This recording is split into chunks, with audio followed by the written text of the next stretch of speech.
samsiddhim paramam gata mam upecha punarjanma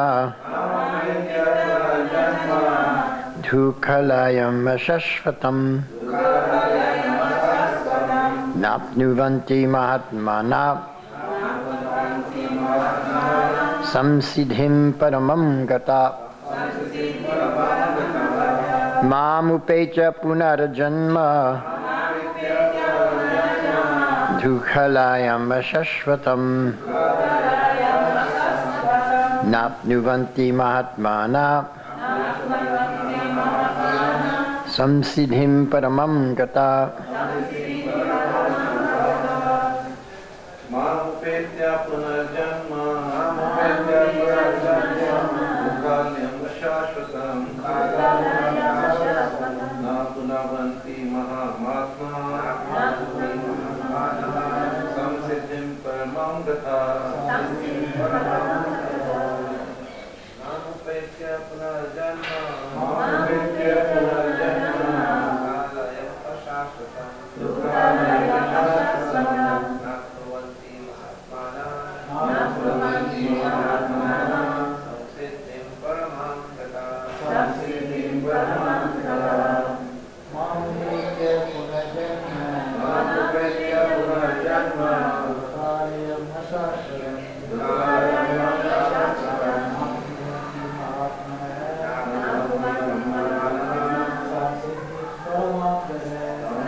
Mam, me, upetya, achieving, puna, again, janma, birth, dukkha alayam, place of miseries, ashashvatam, temporary, na, never, apnuvanti, attain, mahatmana,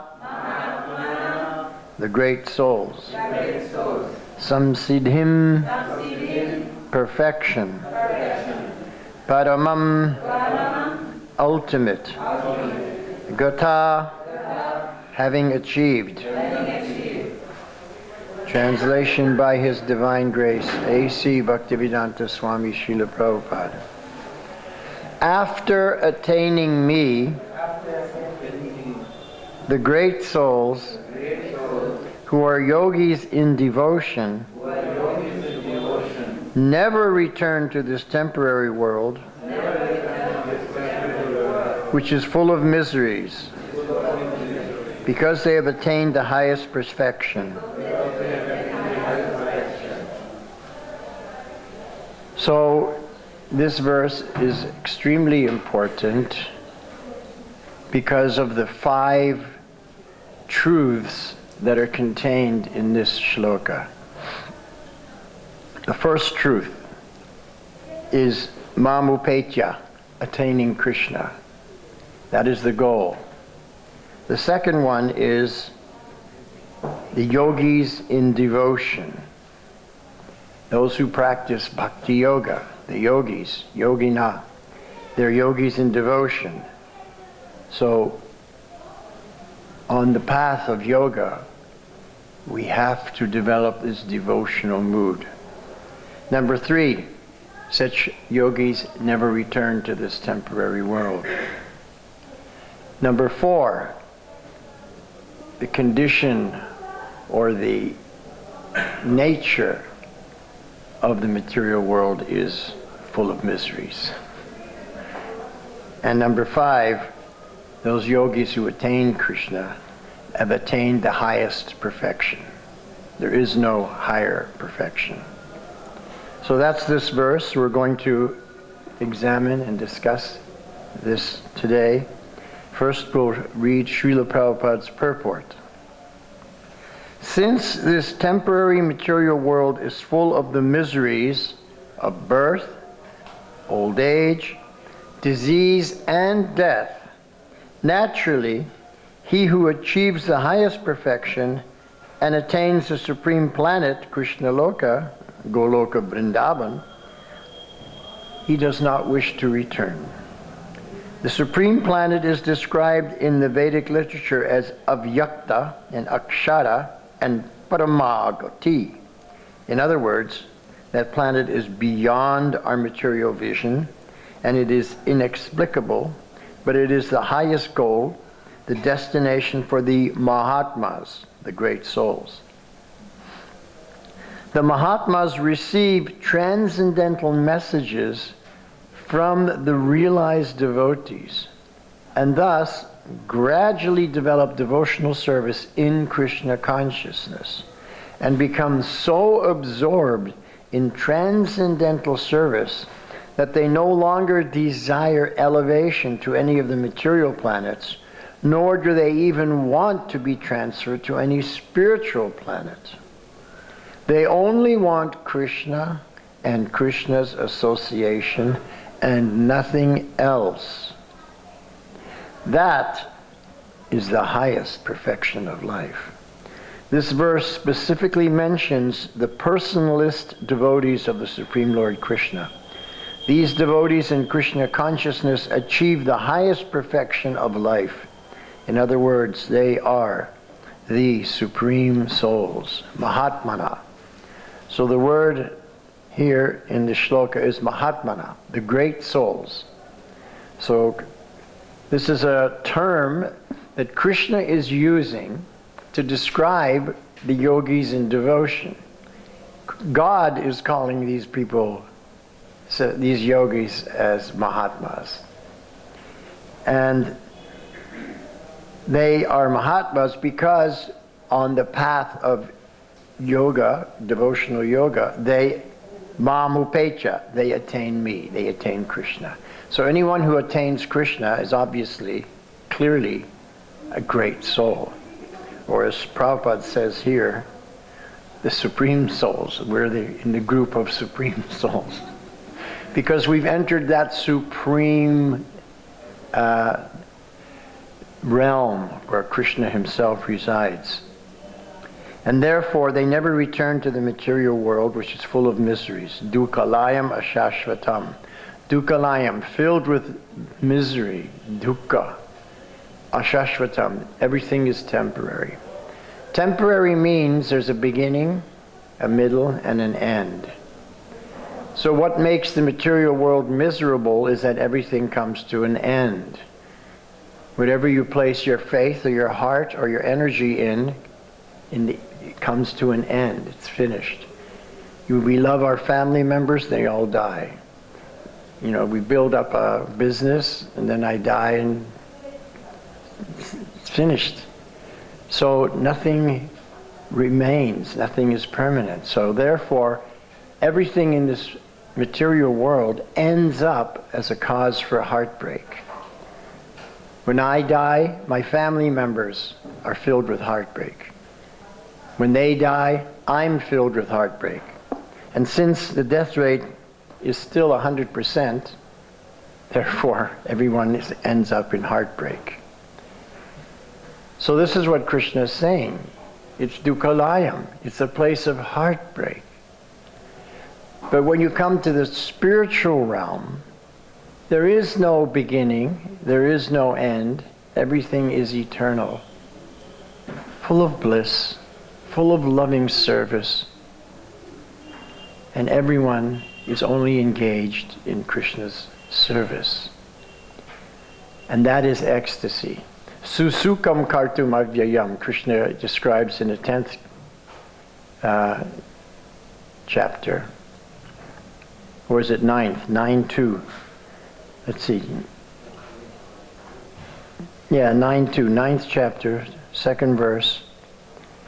Susukam kartum avyayam. Raja vidya raja goyam pavitram idam uttamam pratyakshabagamam dharmyam susukam kartum avyayam. that this path of yoga is the highest knowledge. Rajavidya, it's the king of knowledge. And Rajaguyam, it's the most confidential. Prabhupada translates that as the most secret of all secrets. In other words, this knowledge is so confidential, so secret, that when you reveal it to others, it still remains a secret. They don't get it. Only by the mercy of Krishna do we get it. So Rajaguyam, it's the most confidential, the most secret of all secrets. Why? Because Pavitram, it's the purest knowledge. It's so pure that it's difficult for us to even grasp.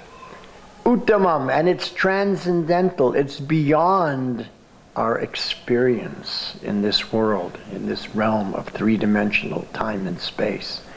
So it's difficult to grasp, difficult to understand. However, pratyakshabagamam dharmam, this dharma, can be realized directly from within the heart. And how do we realize it from within the heart? Because sarvasya chaham hridi sanivishta mattasmrityir jnanam apohanam cha. Krishna says that I am seated in the heart, and from me, within everyone's heart, comes knowledge, comes remembrance, and also comes forgetfulness.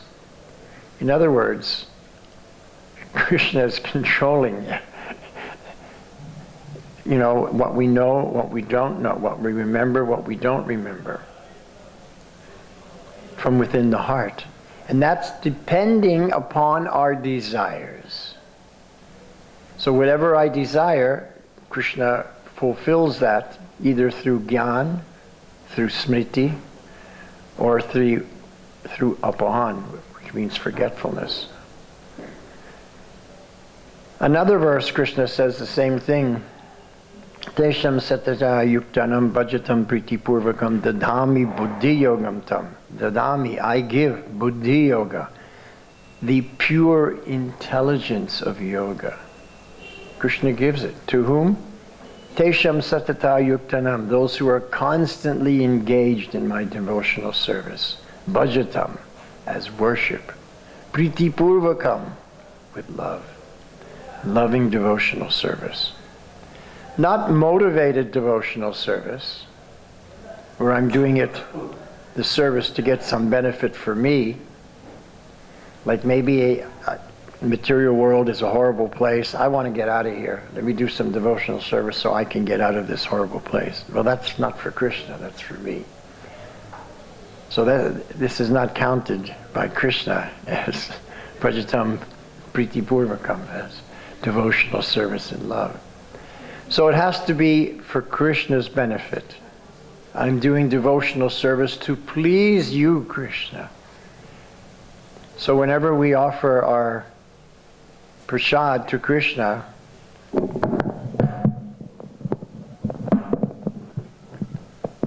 I always say, please accept this. I hope you like it.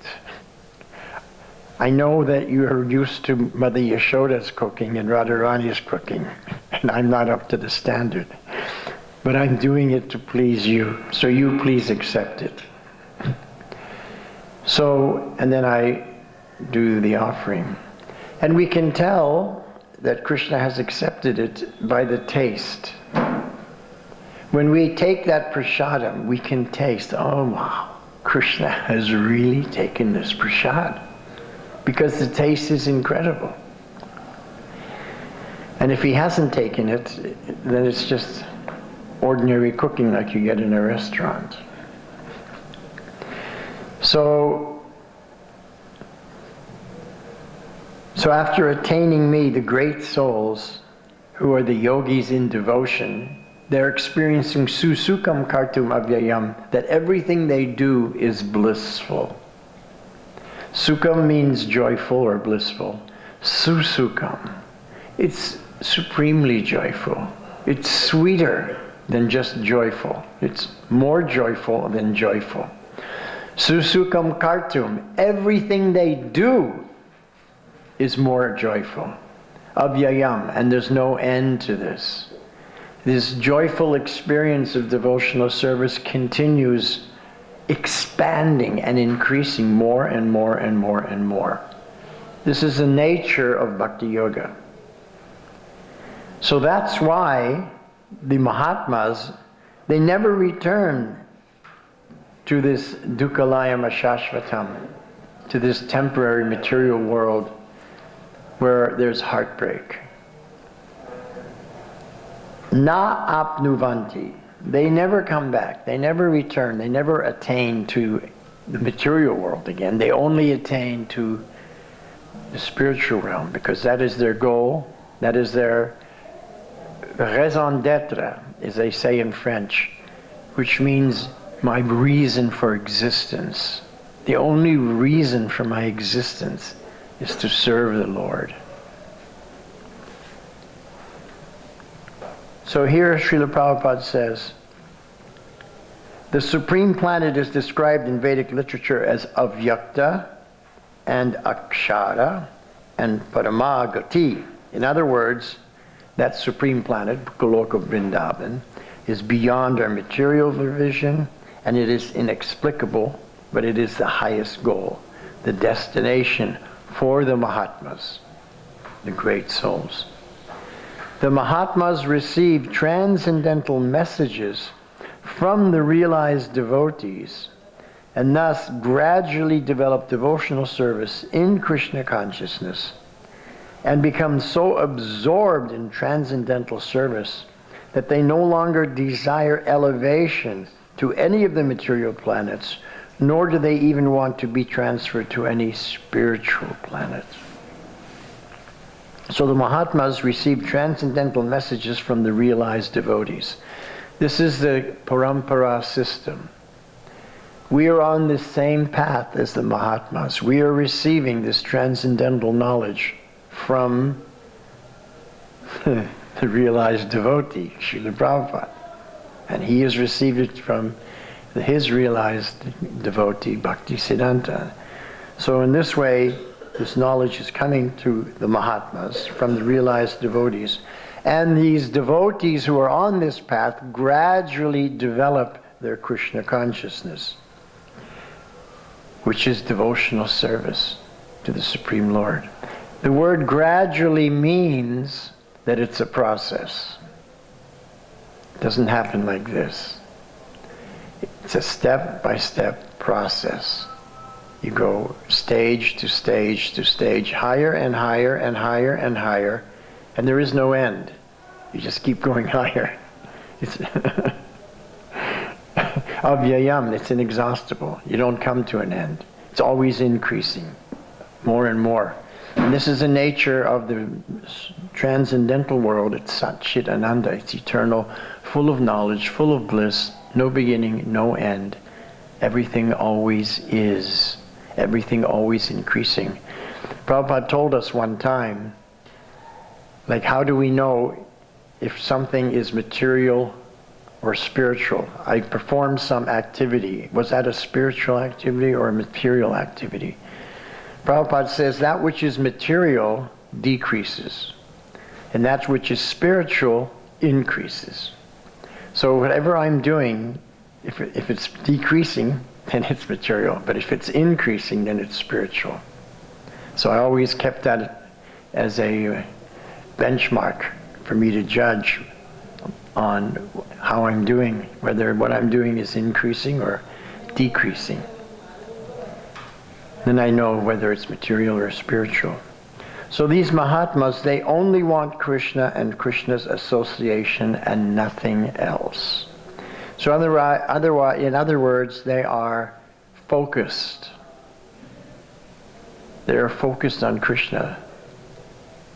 Their intelligence is not many-branched, but they only see the goal. And this reminds me of the Mahabharata, when the young princes, the Kauravas and the Pandavas, were being trained up in archery by their guru, Dronacharya. So after a few years of study and practice, he said, okay, now we'll have a test. Tomorrow morning we're going to have a test. I want you to come on yonder hill at 6 a.m. just after sunrise for the test. Bring your bows, bring your arrows. So the next morning, all the young princes arrived, and Dronamacharya said, you see yonder hill. You see there's a tree there. And in one of the branches I have placed the figure of an owl.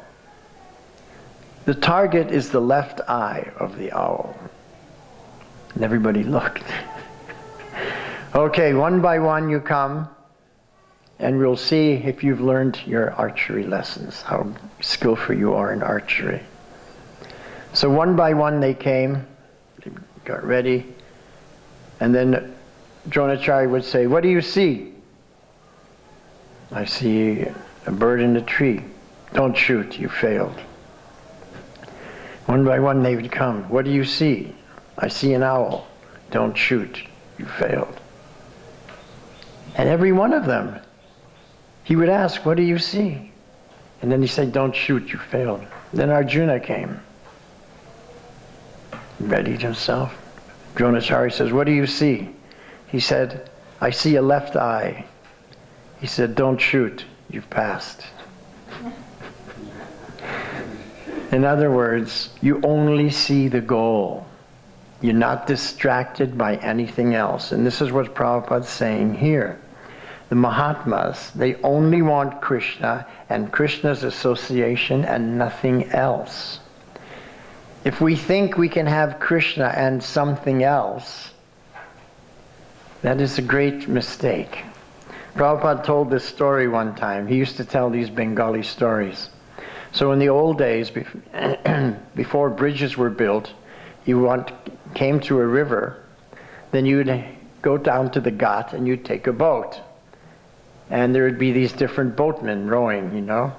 So each one is vying for the customer. They're, 1 rupee, 90 paisa, I guess. They're trying to give the best deal. So the proverb goes like this. If you have 1 foot in one boat and another foot in another boat, you end up in the river. You have to only be in one boat. Similarly, we have to be in one boat. And that is the boat of Krishna consciousness. We desire Krishna and nothing else.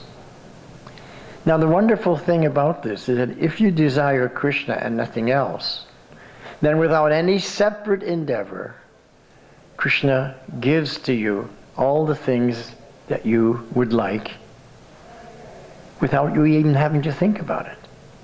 And this, in the 9th chapter, verse 21, he says like this, Ananyas chintayanto mam ye jana prayupartate.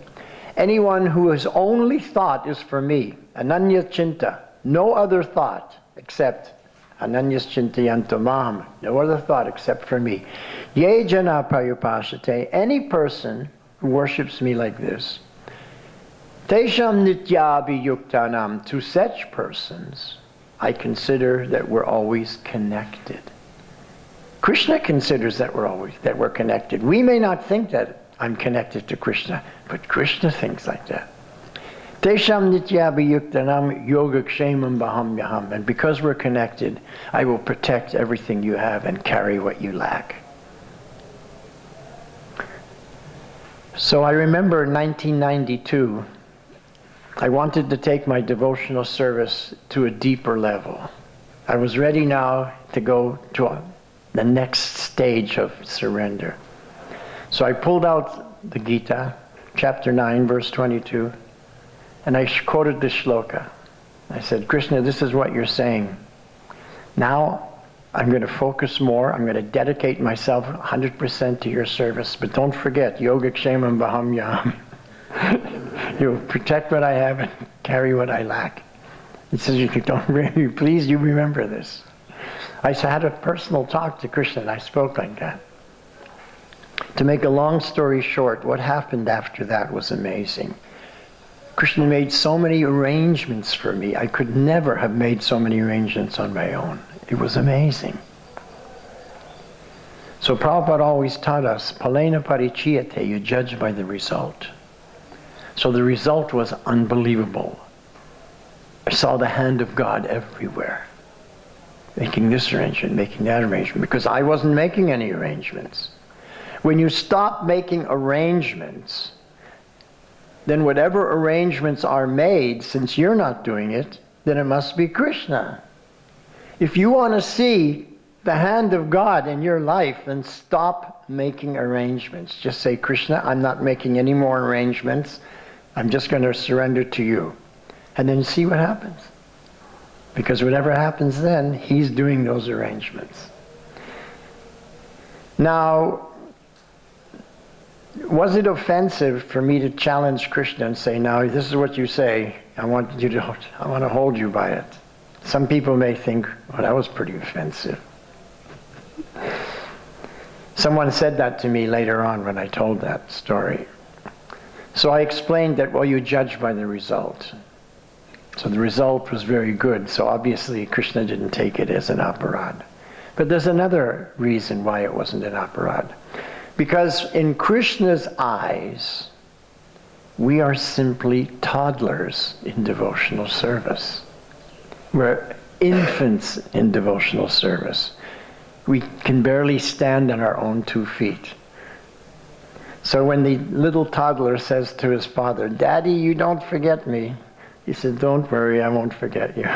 I'll take care of you, don't worry. So, and I read in the Shastra later where Prabhupada explained that Krishna loves the chastisement of Mother Yashoda thousands of times more than the prayers of the personified Vedas. So he likes it when you become really natural with him. Because that means it's a relationship in either Dasya, Sakhya, Vatsalya, or Madhurya. It's not on reverence. Jai Ho Maharaj. Jai Ho Bhagavan. Whatever you say, Bhagavan. No, it's a relationship. A give and take between two persons who have an affectionate bond. So such devotees who desire Krishna and Krishna's association and nothing else, Prabhupada says that mentality is the highest perfection of life. And this verse specifically mentions the personalist devotees of the Supreme Lord Krishna. These devotees in Krishna consciousness achieve the highest perfection of life. In other words, they are the supreme souls. So what does it mean, Krishna consciousness? Krishna conscious. What does it mean to be Krishna conscious? Because throughout Prabhupada's books, in every purport of every shloka, he's exhorting us to become Krishna conscious, to serve Krishna with full Krishna consciousness. So what does it mean?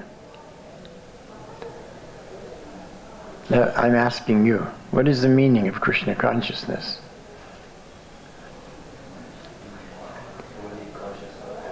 Sorry? To be wholly conscious of Krishna. Any other suggestions? Your consciousness is fully wrapped around Krishna. Your consciousness fully wrapped around Krishna. That's another way of saying a similar thing. So, let me take it to a deeper level.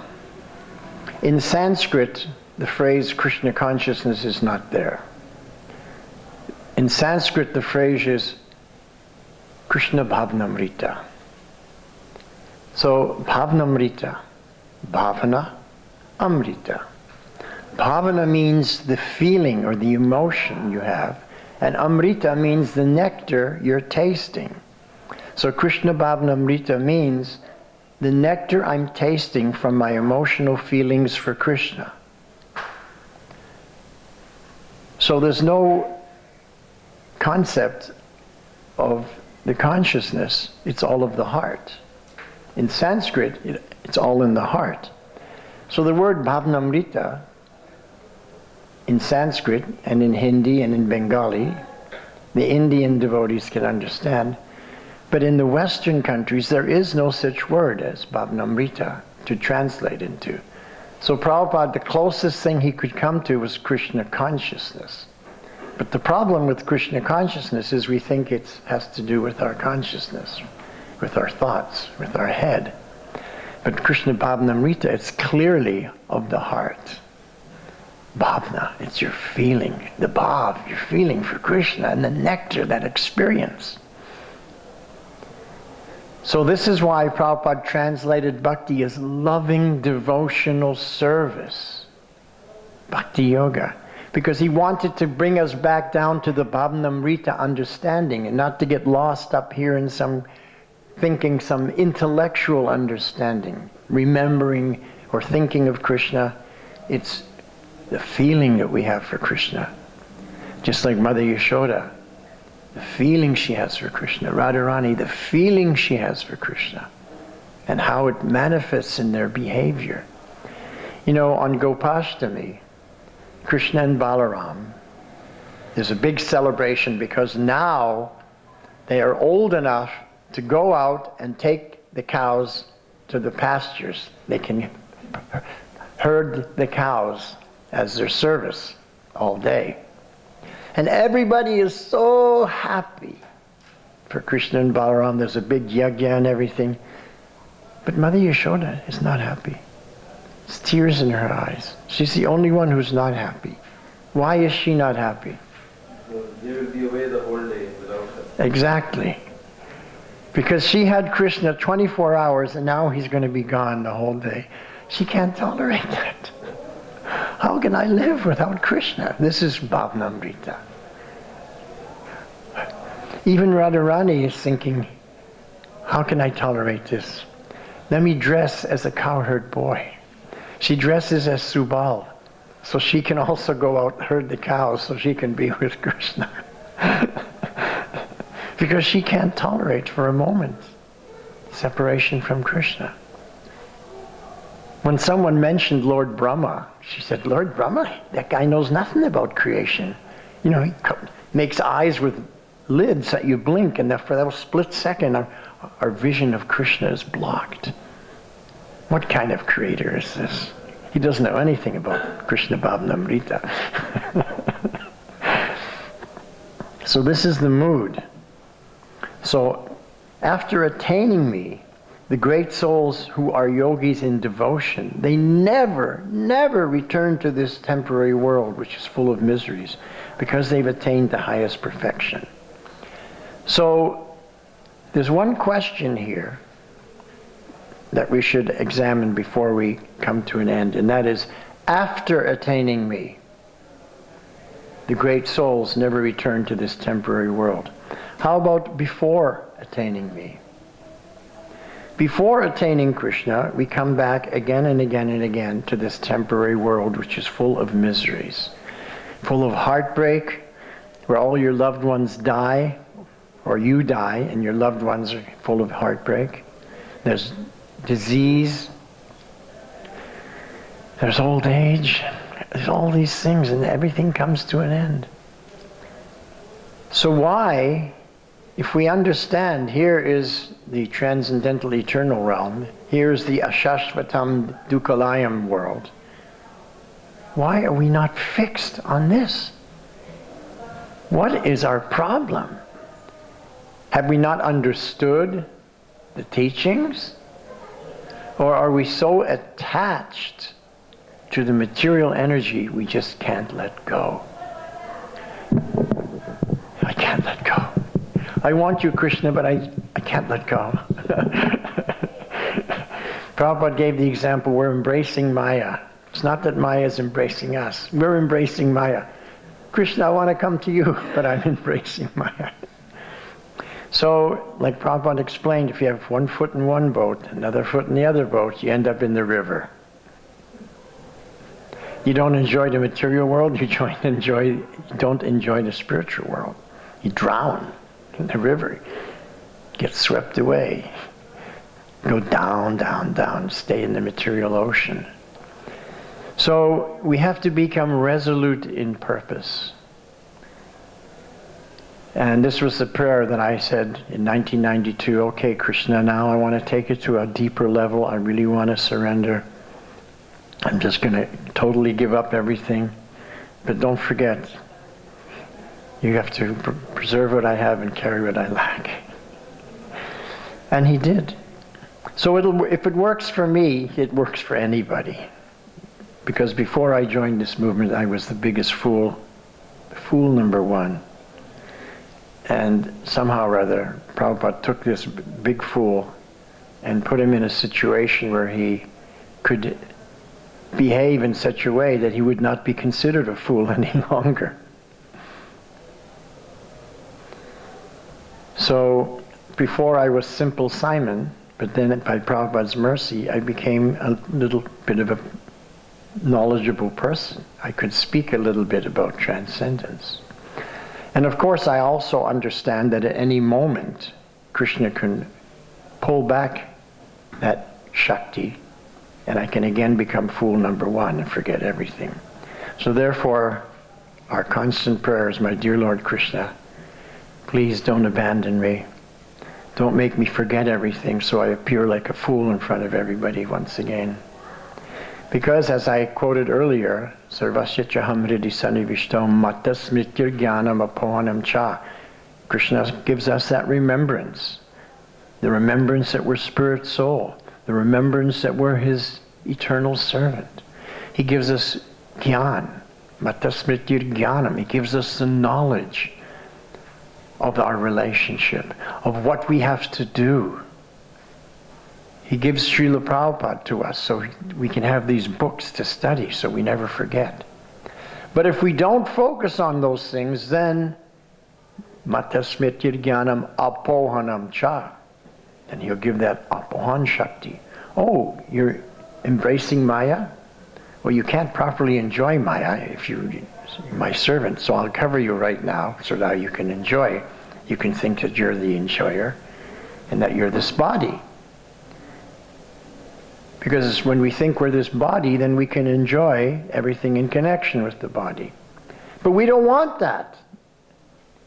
So we have to let Krishna know. We only want the Smriti Shakti and the Gyan Shakti. We don't want your Alpahan Shakti. We always want to remember that we're your eternal servant. We always want to remember that we're pure spirit soul. We don't want to forget. I don't want to think I'm a man or a woman, that I'm Indian or American. I don't want to think like that.